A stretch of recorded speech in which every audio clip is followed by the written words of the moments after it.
各位大家好啊，咁我係德望體育科主任李 Sir，咁亦都係德望嘅越野隊同埋中長跑嘅教練。咁其實咧，我加入咗德望已經第4年啦。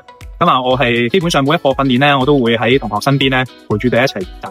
咁喺呢4年入面咧，都培育咗唔少嘅運動員啦。咁好多咧，其實佢哋入嚟德望嘅時候咧，佢哋對長跑啊或者中長跑咧係完全唔認識嘅，甚至係小學都唔係田徑隊嘅。咁佢哋有一個特點嘅，即係佢哋係好認真同埋係好俾心機去學嘅。咁我亦都喺呢幾年啦，營造到一個好好嘅長跑氣氛啦。咁因為我哋德望嘅長跑咧，我哋係不問能力嘅，我哋唔會介意佢個起步點啊，亦都唔會介意佢入嚟嘅時候係跑得叻唔叻。最緊要咧係佢有一個想學習嘅心態。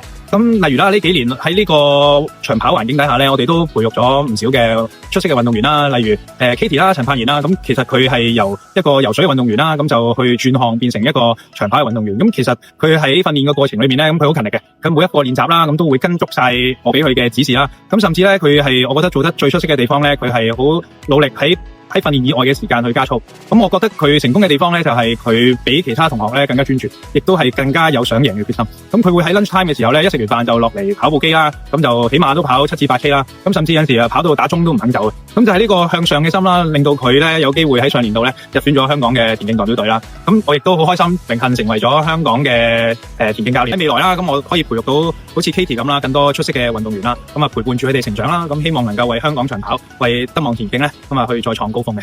咁啊，多謝各位。